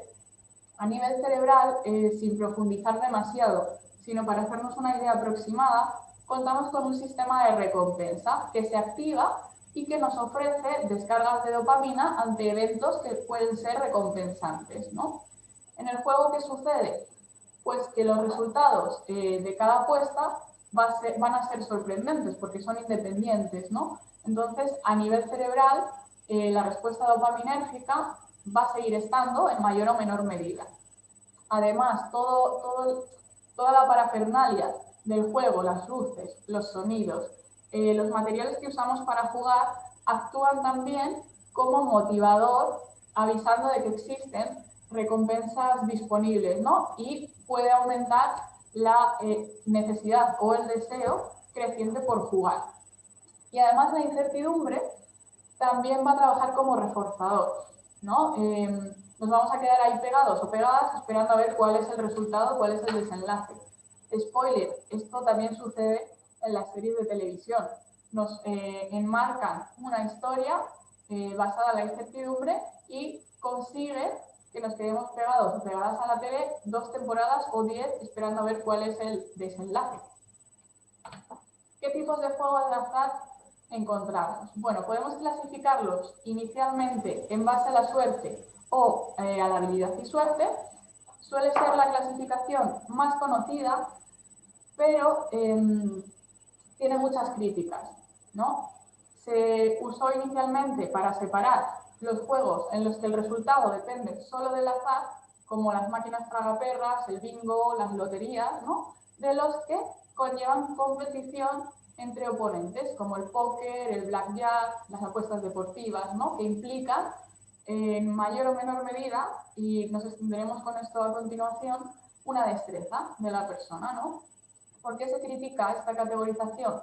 Pues porque puede llevar a confusión y propiciar la aparición de distorsiones cognitivas, ¿vale? Se critica mucho esta distinción porque sobreestima el peso que se le puede dar a las habilidades personales para ganar en determinados juegos, cuando, aunque tú puedas tener mucha destreza, siempre va a haber una parte que dependa del azar y donde va a seguir operando esos programas de razón aleatoria. Además, en el imaginario colectivo, ¿no? Es como mucho más sencillo entender que en los juegos de pura suerte yo no voy a poder influir en el resultado final, es decir, yo me puedo comprar, ahora que está cercano, un billete de lotería de Navidad y el día 25 de diciembre estoy en mi casa, pero no puedo hacer nada para que salga la bolita del número que yo tengo. Sin embargo, con los juegos de habilidad no es tan sencillo distinguir que no solo dependen de nosotros o de nosotras, ¿no? Y que puede dar lugar también a algunas distorsiones cognitivas que también veremos como la ilusión de maestría. Encontramos una segunda clasificación que sería en función de la estructura, ¿vale? Se ciñe a analizar las técnicas estadísticas y las características de los diferentes juegos. El equipo de investigación sobre juegos de azar de Madrid Salud llevó a cabo un estudio con diferentes personas que practicaban juegos de azar y finalmente lo clasifican en tipo 1 o en tipo 2. ¿Qué tienen de diferente ambos tipos de juego en cuanto a su estructura? Pues bueno, fundamentalmente la cantidad de dinero que se puede apostar en ellos en una única ocasión. Mientras que los juegos de tipo 1 no suelen tener un límite asociado de dinero, por ejemplo, pues en una ruleta tú puedes apostar 1 euro, puedes apostar 800. Los de tipo 2 van a llevar asociadas apuestas con una cuantía normalmente más baja, ¿vale? Es importante también entender que la cantidad de dinero que se puede apostar va a incidir fundamentalmente en la activación que se produce a nivel personal. Hay evidencia científica que sostiene que a mayor cantidad de dinero, mayor es la cascada neurofisiológica que se produce en el individuo y que también se traduce en una excitación a nivel subjetivo, ¿no? A la expectativa de la recompensa hay que añadirle la incertidumbre del resultado, que van a actuar como reforzadores de la conducta. A mayor apuesta, mayor incertidumbre, mayor respuesta psicofisiológica asociada, ¿no? En los juegos de tipo 1 se produce una mayor excitación por la libertad de apuesta, que si además se combina con una frecuencia alta de apuestas dentro de la misma sesión de juego, se produce un aumento de la cuantía de dinero que nosotros o nosotras vamos a apostar en ellos. Sería el típico doble o nada, o apostar todo de una sola vez con el objetivo de intentar recuperar el dinero perdido. Y en los juegos de tipo 2, la excitación va a ser menor, ¿no? Las apuestas van a ser de menor cantidad, pero su naturaleza continua permite que se permanezca en ese estado de excitación durante más tiempo. Es decir, podemos apostar muchas veces menos cantidad de dinero dentro de la misma sesión de juego, lo que va a favorecer que la persona entre en estados disociativos. Son estados disociativos donde la persona usuaria de juegos de azar entra en modo automático, pierde de perspectiva todo lo que tiene alrededor y que no tenga que ver con el juego. Esto es lo que se conoce como la zona, ¿vale? Para las personas usuarias de juegos de azar lo denominan así. También encontramos diferentes modalidades de juegos de azar. Podemos encontrarlos online y presencial. El azar online va a ser el que realicemos mediante plataformas digitales, nuestro ordenador, nuestra tablet, nuestros smartphones, y luego el azar presencial va a ser el que llevemos a cabo en las casas de apuestas, en las reuniones familiares, por ejemplo, cuando sacamos el bingo, o en los eventos ilegales de póker que se puedan estar dando. La elección de uno u otro va a ser bastante importante porque va a influir en el tiempo y en el dinero que se apuesta. Los juegos online tienen características que fomentan que la inversión sea mayor. Por ejemplo, la accesibilidad. Podemos jugar online desde cualquier dispositivo y desde cualquier ubicación del planeta. Esto permite que las dinámicas de juegos de azar, la práctica de estos juegos, se puedan incluir dentro de nuestras actividades de la vida diaria. Yo puedo ir en metro de mi casa al trabajo y mientras, mediante mi teléfono móvil, apostar a cualquiera de las modalidades existentes. Existe también una alta disponibilidad, podemos jugar online a cualquier hora, de manera ininterrumpida, sin límite de tiempo, cosa que en formato presencial no podríamos hacer, ¿no? Porque nos tendríamos que desplazar, hay unas limitaciones físicas, hay unas limitaciones horarias. Además, en los juegos de azar online, los tiempos entre apuesta y resultado se reducen y la inmediatez de la recompensa es algo que estimula que apostemos mayor número de veces. También entra en juego la privacidad, porque como accedemos a estas modalidades mediante un perfil, mediante un alias, y no nos estamos desplazando, no puede ser algo que escondamos de una manera mayor, esto va a dificultar, ¿no?, que nuestro entorno más cercano pueda supervisar qué tipo de ocio estamos llevando a cabo. Como os comentaba, lo de los perfiles virtuales, los alias, los avatares, pueden favorecer que se produzcan experiencias aún más inmersivas, sobre todo si las combinamos también con el uso de tarjetas de crédito o transferencias para hacer las apuestas, porque se genera una sensación de irrealidad, una distorsión, ¿no? Perdemos de vista el valor real de este dinero. Como que ya no nos va a doler tanto una pérdida si en realidad no la tengo en la mano y te la tengo que entregar, ¿no? También encontramos juegos de azar simulados, que van a ser modalidades que van a invitar a los juegos de azar en todas o en algunas de sus características, a excepción de las apuestas y de los premios. En estos juegos no es posible apostar dinero real ni tampoco obtenerlo o perderlo, lo cual no implica que no se pueda hacer un gasto económico asociado. Es muy típico que nos permitan gastar dinero en ampliaciones de juego. Es muy típico que nos permitan también gastar dinero en acceso a características especiales, en adquirir elementos virtuales o incluso cuando nos ofrecen una primera versión del juego básica y tenemos que pagar por mejoras o por subir de nivel. Existen diferentes tipos de juegos de azar simulados. Tenemos por un lado los juegos de azar de práctica, que van a ser una simulación exacta de apariencia, reglas y mecanismos de apuesta a los juegos de azar comerciales, pero donde no se apuesta dinero real. Encontramos también juegos de casino social, que son juegos de azar tradicionales, simulados y que se incrustan dentro de las redes sociales. Pues cartas, máquinas tragaperras, bingo. No nos van a dar premios monetarios, pero sí que nos van a ofrecer recompensas mediadas por nuestro progreso en el juego o mediadas por la comparación entre diferentes usuarios o usuarias de estas modalidades, ¿no? Y además nos va a permitir también interacción con otras personas. También encontramos juegos de características de juego de azar, que van a ser aquellas modalidades donde el juego de azar no va a ser central, pero sí que emplean algunas de estas características, por ejemplo, el programa de reforzamiento de razón aleatoria. Usan los patrones visuales y auditivos también muy parecidos. Y el último modelo serían los juegos de azar dentro de videojuegos, que no es más que introducir pues, una mesa de póker o algún otro juego, por ejemplo, de cartas, en sagas exitosas de videojuegos.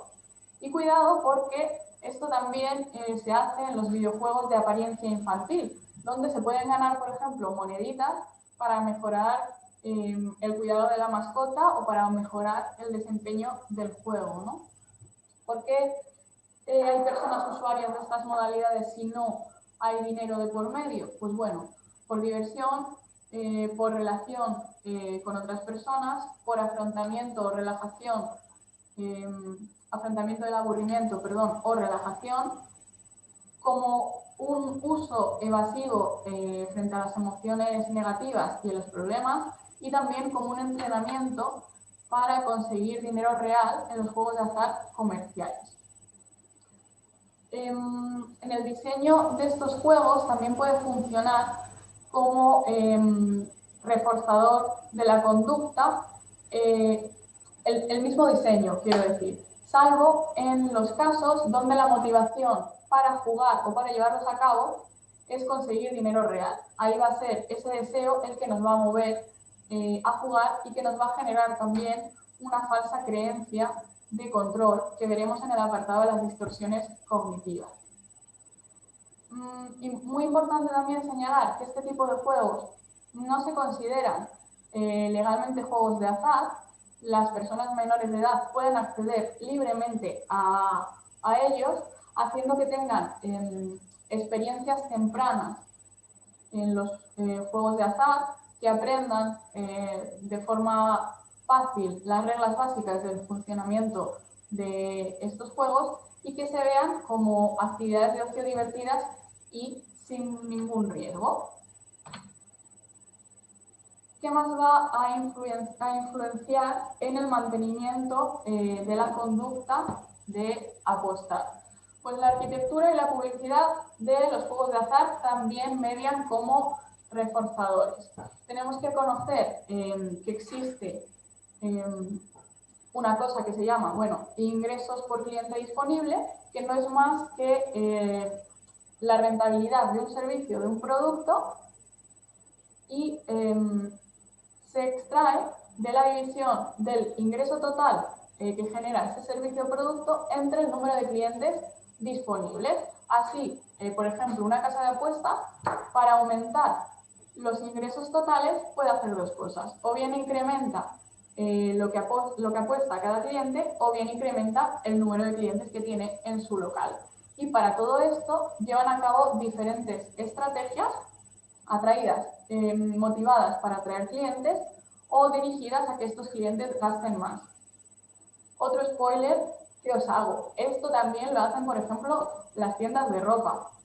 Cuando nos ponen los descuentos grandes en los escaparates para que acudamos a sus establecimientos, o cuando nos mandan un mailing con diferentes ofertas, y una vez que estamos en sus establecimientos llevan a cabo técnicas, pues por ejemplo, venta cruzada, para que si íbamos a comprarnos un pantalón, salgamos habiendo comprado el pantalón y la camiseta a juego, ¿vale? Este tipo de técnicas las lleva, por supuesto, también a cabo toda la ingeniería que hay detrás de los juegos de azar, con una diferencia que tiene que ver con el diseño del producto. Estrategias dirigidas para captar la clientela. La publicidad. La publicidad va a ser asociación emocional, es decir, van a intentar tocarnos algunas teclas para despertarnos una sensación que promueva la compra o que promueva la participación. Además, el contenido de la publicidad sobre juegos de azar va a variar en función de la población diana, de tal manera que, por ejemplo, la publicidad de las loterías, la lotería de Navidad, se dirige a todos los públicos y el resto de tipologías de juegos suelen ser más selectivas. Por ejemplo, el bingo normalmente se enfoca a mujeres de una determinada edad, entre 40 y 60 normalmente, y se asocia a una diversión, a un pasatiempo. Las apuestas deportivas y el póker se dirigen principalmente a hombres de todas las edades, pero ponen más el foco en los hombres jóvenes, ¿no? Y se asocian con valores muy vinculados a la masculinidad, el éxito, la competición, ¿no?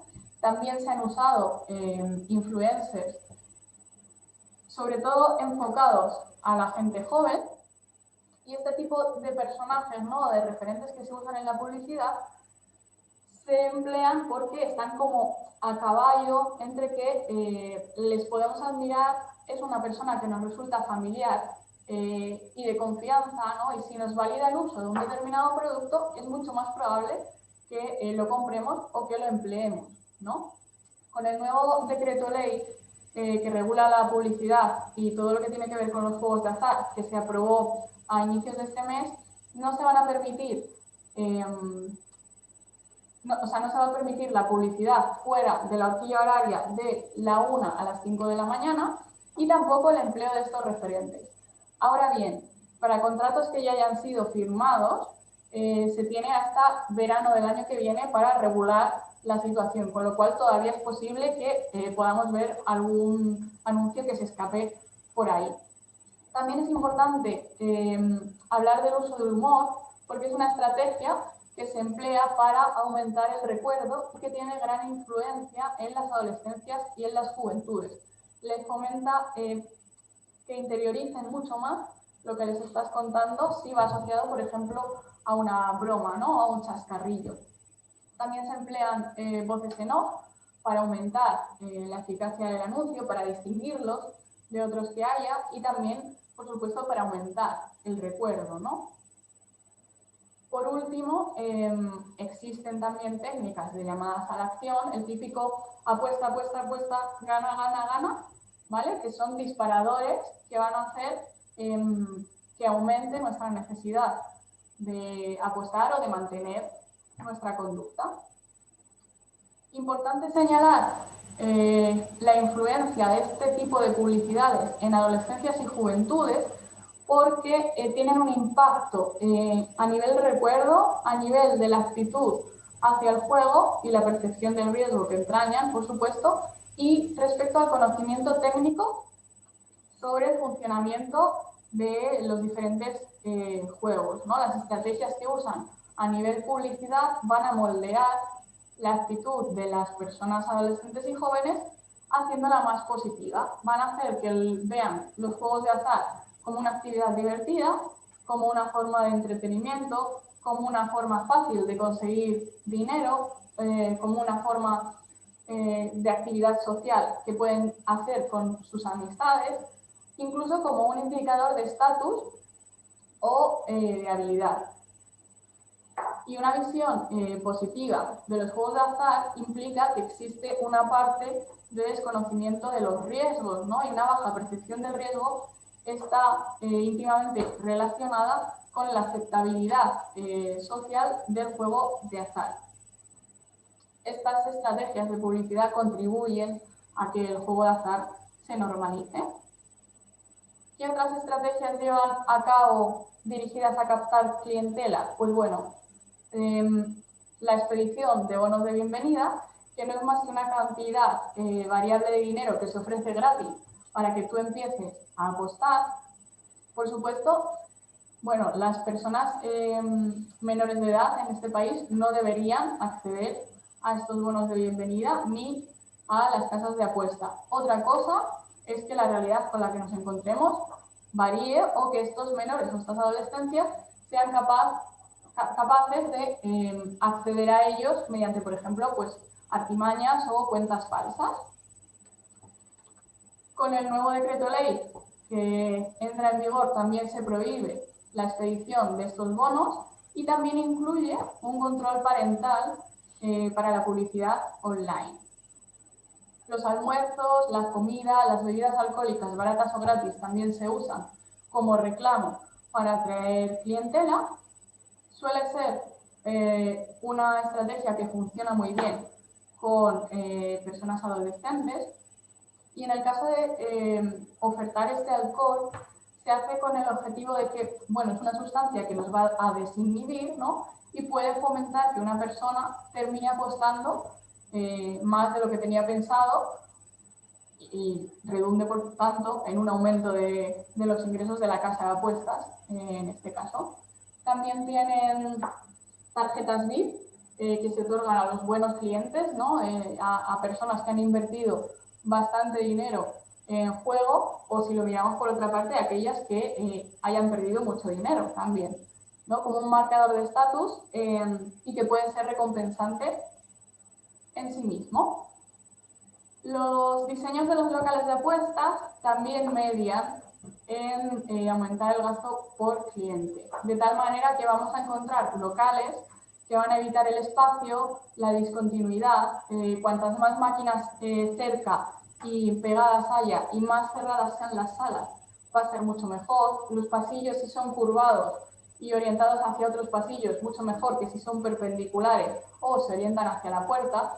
Tenemos que tener en cuenta que lo que quieren es que sea fácil entrar y dirigirse a los diferentes juegos y difícil orientarse, salir y dejar de jugar, ¿no?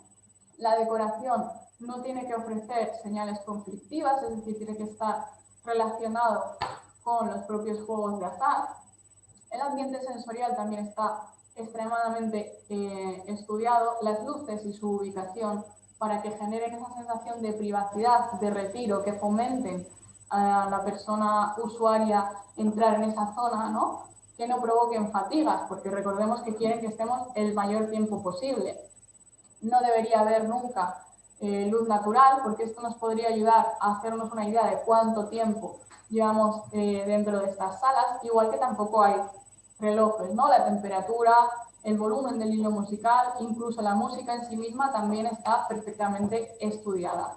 Todo con el objetivo de no romper la sensación de inmersión y de desorientación de la persona. La relación humano-máquina también está extremadamente estudiada, ¿no? Van a buscar una ergonomía física que no incomode o que no genere fatiga para que la persona cuanto más tiempo esté acostando, pues mucho mejor, ¿no? Va a haber mucha estimulación sensorial en forma lumínica y en forma musical, ¿no? Cuando se den los diferentes resultados de mis apuestas, tanto premios como pérdidas monetarias y otros elementos que puedan ir surgiendo, ¿no? Y también desempeñan una función muy importante como motivadores para el mantenimiento de esa conducta de apuesta, ¿no? Hacen que apostar sea más atractivo y se asocian a la incertidumbre del resultado, ¿no? Lo cual intensifica la respuesta neurofisiológica. No se obtienen siempre esta parafernalia musical y lumínica cuando hay un premio, sino también ante eventos, por ejemplo, casi gano, ¿vale? Nos van a dar el feedback propio de las ganancias, potenciando el efecto recompensante de estos eventos. Los eventos casi gano son aquellos resultados donde, uy, nos hemos quedado a las puertas, ¿no? Si, por ejemplo, en un sorteo de lotería llevábamos el 1 y sale el 2. Eso sería un evento casi gano. También va a haber pérdidas disfrazadas de ganancias, es decir, vamos a ganar menos dinero del que hemos apostado originalmente pero nos lo van a presentar como que fuese una ganancia. Por ejemplo, si yo apuesto 20 euros y gano 5, la realidad es que habré perdido 15, pero me lo pueden engalanar para contarme otra cosa, ¿no? Y normalmente tampoco tiene que ser tan descarado. Quiero decir, cuando vamos a un casino y cambiamos nuestro dinero por las fichas, va a ser mucho más fácil también que apostemos y que no sintamos ese valor de la pérdida, porque perdemos de nuevo el valor del dinero en sí mismo. También influye en la dinámica y estructura de las apuestas y los premios, ¿no? Es lo que tiene que ver con el interior de las máquinas. Recordemos las 5 fases de cadencia del juego de azar: expectativa, apuesta, incertidumbre, resultado e interpretación. ¿Qué estrategias pueden llevar a cabo para reducir la influencia de las expectativas y de la interpretación, promoviendo un aumento del número de apuestas? O dicho de otro modo, ¿qué estrategias van a seguir para conseguir que juguemos de forma automática y guiados o guiadas por los estímulos del juego? Pues principalmente dos tipos. Por un lado, van a acelerar la sucesión entre apuesta, incertidumbre y resultado, provocando que apostemos muchas veces y sin interrupción. Y por otro lado, van a reducir el intervalo que nos dejen a la interpretación, lo cual va a dificultar, ¿no?, que podamos ajustar nuestro juego según la historia de pérdidas o de ganancias que tengamos y poder tomar una decisión de si queremos seguir jugando o no. ¿Qué pasa, por ejemplo, cuando obtenemos un premio en una máquina tragaperras? Pues que tenemos que retirar estas monedas de la bandeja de premios y volver a apostarlas, lo cual supone una fricción. Es decir, puede ser que llegado ese momento yo coja mi dinero y decida irme. También hay estrategias para que esto no suceda. Por ejemplo, reducen los intervalos de pago o suman automáticamente la ganancia al crédito disponible y hacen que sea la persona la que tenga que llevar a cabo alguna acción para cobrar.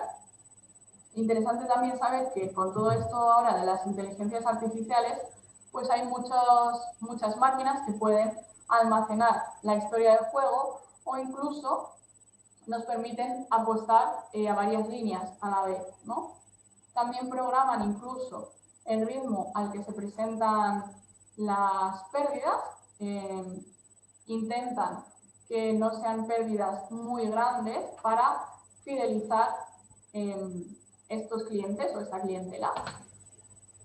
Todo esto que veníamos viendo da lugar a unas distorsiones cognitivas. En primer lugar, encontramos la ilusión de maestría.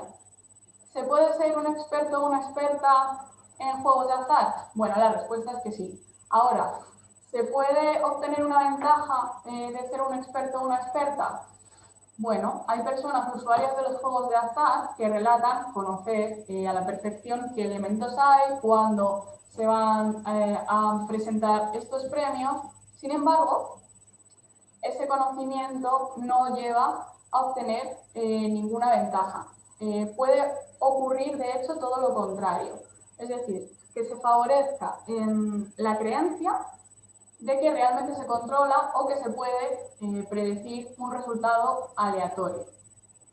Veíamos, por ejemplo, en las clasificaciones de los juegos de azar los tipos basados en la suerte o en la habilidad. Los juegos de habilidad pueden influir en que pensemos que tenemos mejores competencias que nuestras contrincantes. Y este es un punto clave, porque el desarrollo de la destreza puede dar ventaja en la parte competitiva. Sin embargo, recordemos que siempre va a haber una parte importante en la que el resultado final de la apuesta va a depender de ese azar. La falta de transparencia de la industria del juego hace que sea difícil saber si realmente es posible ganar a la larga, ¿no? Las pocas ocasiones en las que se ha conocido información, por ejemplo, del Observatorio de los Juegos de Azar francés, se reseña que la mayor parte de las personas que obtienen un premio lo hacen apostando esporádicamente. Por lo tanto, los resultados objetivos tampoco refutan que ser una persona experta genere una ventaja, sino más bien una desventaja. Y también a la dificultad, ¿no? Para poder diferenciar los juegos que dependen de la suerte y los de habilidad, también entran en juego las estrategias de marketing, ¿no? Que fomentan la creencia de que es fácil ganar si sigues unos métodos o unos consejos. También encontramos las leyes de números grandes a números pequeños, que es uno de los grandes errores de las personas usuarias de juegos de azar. Basarse en la probabilidad para ganar aplicando estas leyes de números grandes a números pequeños. Es decir, muchas repeticiones versus pocas. Para que se estabilicen los resultados del juego en una probabilidad determinada, se ha de repetir un número amplio de veces. Por ejemplo, si mi probabilidad de ganar la lotería es 1 entre 100.000, puede ser que las primeras veces gane y perciba que mi probabilidad es mayor. Pero la tendencia natural es que esta probabilidad se mantenga y perderé a la larga, porque en realidad existen muchas más probabilidades de que ocurra eso que de ganar, 1 entre 100.000. Encontramos los eventos casi gano, que comentábamos antes. ¿Qué sucede a nivel probabilístico? Pues bueno, si retomamos el mismo ejemplo anterior, mi probabilidad de ganar la lotería es 1 entre 100.000, la opción menos probable es que salga mi número, ¿no? Y sea un premio. Y la opción más probable es que salga cualquier otro número y se convierta en una pérdida. Ahora bien, ¿va a ser lo mismo si en el sorteo sale el número 2? Recordemos que nosotras llevamos el 1, ¿vale? Sale el número 2, así sale el 98.500. Bueno, objetivamente sí, porque van a ser pérdidas, ¿no?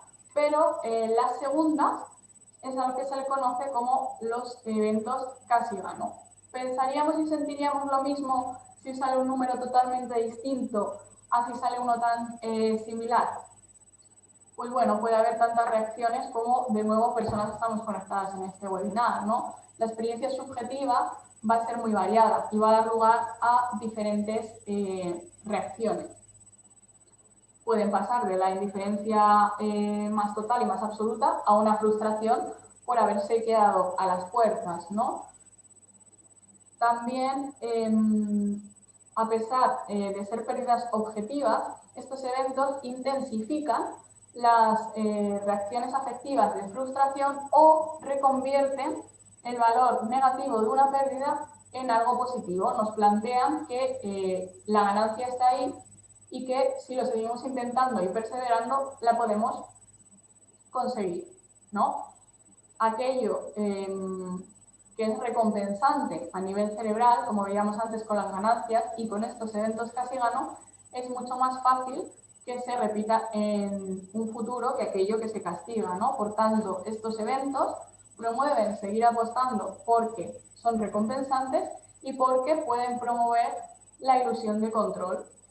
La ilusión de control es la creencia de que por medio de nuestras acciones podemos aumentar la probabilidad de ganar. En realidad todos los números tienen las mismas probabilidades. Algunos en concreto los podremos preferir por determinadas creencias nuestras, ¿no? Por ejemplo, ahora en la lotería de Navidad podemos jugar el número que nosotras elijamos. Hay aplicaciones para buscarlos y te los mandan a casa. Esto sucede por preferencias de gustos personales, ¿no? Y que están muy relacionadas con las supersticiones, es decir, las creencias de que la suerte puede actuar a nuestro favor o en nuestra contra.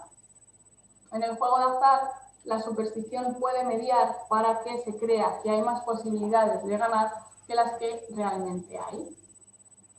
Encontramos también los cálculos de probabilidad.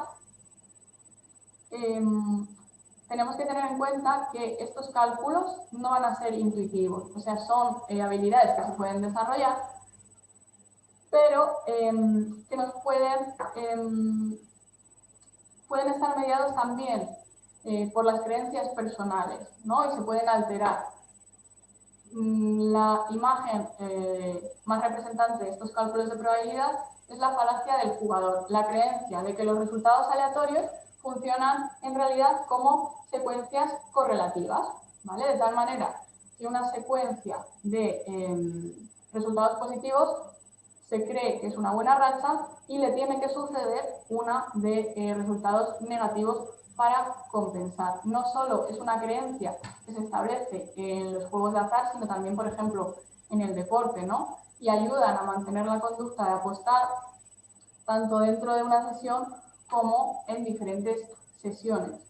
Y luego, por último, encontramos también sesgos interpretativos, que tiene que ver con la atribución que hacemos a los eventos que suceden. Por ejemplo, si yo gano, lo más probable que haga es atribuirme esa ganancia a mis capacidades personales, ¿no? Pero si pierdo, será mucho más fácil que lo atribuya a factores externos, como por ejemplo que es que, bueno, tengo mala suerte, ¿no? La importancia de cómo se interpretan los resultados de los juegos de azar va a ser crucial para que el juego se mantenga también. Y por último, hacer referencia a las emociones, porque las ganancias y las pérdidas van a tener un impacto a nivel emocional y que puede potenciar, hay mecanismos de emociones que pueden potenciar la conducta de apostar y que es necesario también identificar desde la prevención, que puede ser la aparición de pues bueno, mecanismos de autoengaño, ¿no? Como pudiera ser lo de la ilusión de control, la presencia de problemas emocionales previos o posteriores a empezar a jugar y la impulsividad. Bien, vamos a hacer una breve aproximación cuantitativa, lo estáis viendo ahora mismo en pantalla. Observamos que ellos apuestan más que ellas en ambos formatos y que a medida que la edad aumenta, también aumenta la incidencia del juego.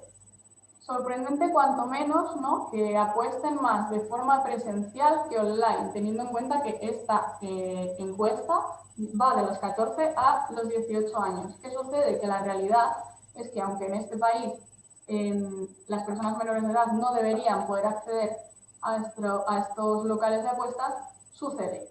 Y de hecho, a inicios de año, la FAD denunciaba, también extraído de este informe, que aproximadamente el 20% de las personas adolescentes de 14 años habían apostado ya en una casa de apuestas. Bueno, pues tendremos que enfocarnos también en la labor preventiva para que no terminen de acercarse a estos locales. ¿Por qué lo hacen ellos más que el doble que ellas o el doble? Pues bueno, esto tiene que ver también con el impacto de género. De entrada, hay estudios recientes que indican que el juego de azar entre mujeres va en aumento, sin embargo, ellas van a buscar tratamiento en menor medida que los hombres. ¿Por qué? Pues porque tienen menor apoyo del núcleo familiar y social, aparte suelen tener mayor estigma, sobre todo por los mandatos de género y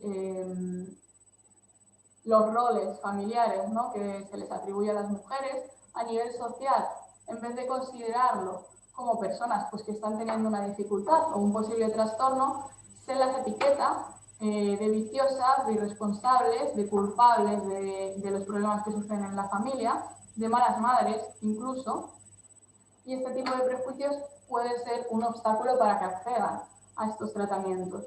Además que a nivel social, los hombres que reconocen tener una dificultad con los juegos de azar y quieren poner fin a esta adicción comportamental, se les valora de forma positiva, porque como que se están haciendo cargo, ¿no? Lo cual redunda pues, en una comparación bastante triste. Otra de las diferencias son los tipos de juego que practican unas personas y otras. Normalmente ellas van a preferir las máquinas tragaperras y los bingos. Por contra, ellos van a preferir pues, normalmente juegos más de habilidad y suerte. En el formato presencial vemos así, pero si nos fijamos en el formato online vemos que ellas puntúan más alto en todas las categorías, menos en las apuestas deportivas. Esto tiene que ver también con la estigmatización de las mujeres en los formatos presenciales, ¿no? Se da una censura social cuando es una mujer la que entra sola a un local de apuestas y no como una figura acompañante a un hombre dentro de un local que ya de por sí está dirigido a hombres, ¿no? En cierta manera, el auge de Internet y el anonimato pues ofrece que se puedan dar estos juegos de azar más entre mujeres, aparte de que algunos juegos y algunos entornos ya se han dirigido más hacia un público femenino. Los motivos normalmente de los juegos de azar llevados a cabo por mujeres pues están como más ligados a estados afectivos no deseados, afrontamiento emocional, al estrés, a una baja autoestima, ¿no? Aunque todos estos estudios de los que os estoy hablando están enfocados a un target de mujeres que va desde los 40 a los 60 años. Por tanto, es necesario más estudios con mujeres jóvenes e identidades disidentes, e insisto, para poder mejorar los conocimientos, ¿no?, sobre sus motivaciones y poder adecuar nuestro trabajo preventivo con ellas. Como en todos los usos van a mediar también factores de riesgo y protección, nuestro papel como referentes educativos es fomentar los factores de protección y disminuir al máximo los de riesgo. Entran en juego factores personales, tantos como personas estemos aquí, las motivaciones, las alteraciones afectivas, la sensibilidad para las ganancias o las pérdidas, factores ambientales y de producto, que son todos los que hemos visto de cómo está todo estudiado alrededor de los juegos de azar, y por último, factores sociales y comunitarios, donde entraría, por ejemplo, el marco legal que establece la fiscalidad de estas actividades, la localización de las casas de apuestas, dónde están, en sitios con la renta per cápita más alta o más baja, las políticas públicas de promoción de la salud, la normalización del juego a nivel social. Aquí en España está como muy aceptado, por ejemplo, la lotería de Navidad. ¿Y qué podemos hacer como referentes educativos? Pues bueno, en primer lugar, tenemos que estar atentas a las señales, ¿no?, al uso que hay del dinero. Si, por ejemplo, una persona adolescente pues tiene una remuneración mensual que ya le hemos entregado y a los 2 días solicita más cantidad, si se posiciona favorablemente frente a estos juegos, si ha dejado de hacer otras actividades por apostar, si pasa más tiempo en soledad que previamente. También tenemos que promover la información y la conciencia crítica, y esto es uno de los grandes retos de las personas que nos dedicamos a la prevención y de los referentes educativos también en el ámbito de la familia, ¿no? Hacer llegar mensajes de una manera efectiva que se atiendan y que se comprendan. Hay que tener la información objetiva y contrastada, dándole una percepción del riesgo adecuada, porque si no volveremos a caer en una falta de credibilidad para con nosotras y eso nos dificultará seguir trabajando con ellos y con ellas. Tenemos que dar esta información y funciona mucho mejor hacerlo de forma colaborativa, ¿no?, con el esquema pay y pay. Nosotras es lo que hacemos, por ejemplo, cuando vamos a dar talleres a centros educativos. Primero preguntamos, esperamos a ver qué conocen o qué mitos empiezan a salir para poder adecuar la intervención que hacemos. Después, cuando no se conozca algo, se informa y ya por último volvemos a preguntar para darnos cuenta de si realmente se ha entendido. También deberíamos promocionar la vida y el ocio al bajo coste. Nos encontramos muchas adolescencias y muchas juventudes que no conocen que, por ejemplo, aquí en Madrid existen los enredaderos, que existen los centros juveniles donde se organizan actividades y muchas veces se reúnen en los parques porque no conocen más allá. Entonces, parte de nuestro acompañamiento también debería pasar por dotarles de diferentes opciones, ¿no? Promover, por supuesto, un equilibrio emocional, afectivo, social e incluso actitudes que les protejan frente a la cultura consumista en la que estamos inmersos e inmersas, ¿no? No necesitamos estar todo el día apostando, igual que tampoco tenemos que estar todo el día comprando, sino que hay que encontrar también esos espacios de autocuidado y de encontrarse con uno o con una misma, ¿no?, para también construirse. También es importante saber qué hacer cuando ya se juega o cuando se sospecha que se hace. Lo primero que tenemos que tener en cuenta es que hay que identificarlo, y para eso el tiempo que se pasa en familia puede ser muy útil para detectar algunos indicadores, ¿no?, que nos pongan sobre la mesa, pues abrir estos espacios de reflexión con ellos o con ellas. Importante también señalar que el juego esporádico o habitual no necesariamente va a ser un indicador de que haya ya un problema clínico con los juegos de azar, ¿vale? Y por último, para abrir este espacio de reflexión, pues podemos utilizar estos tips: jugar por diversión, no por dinero, o evadir problemas, no perseguir o intentar recuperar las pérdidas, porque recordemos que eso puede también favorecer que se mantenga la conducta de apostar, jugar por diversión, si es que se quiere jugar considerando que también podemos perder, no pedir dinero prestado para jugar y hacerlo solo con una partida presupuestaria previamente destinada a esta actividad, no con alguna que sea de gastos fijos, como para el transporte para volver a casa o la comida. Intentar evitar practicar juegos de azar en época de crisis emocional, ¿no?, porque puede disminuir este autocontrol. No permitir que afecte a las relaciones con la familia y con los amigos, establecer límites tanto de tiempo como de dinero, y por último, interiorizar que el único juego medido es el juego divertido. Y cedo la palabra a mi compañera Laura, a mi compañera Ana, para ver si tenemos que resolver alguna pregunta. Bueno, gracias, Sara, por la segunda parte. No sé si es que el público está muy callado porque está todavía pensando y reflexionando, ¿no?, sobre todo lo que has contado, ¿no?, que es mucha información también en muy poquito tiempo. Entiendo que la gente tiene bueno, llevarse todo esto y trabajarlo también, pero no hay preguntas, así que bueno. Yo creo que nada, hemos terminado un poquito antes. Simplemente, bueno, pues tenéis el contacto en pantalla por si queréis, alguien necesita, ¿no?, entrar en contacto con el programa.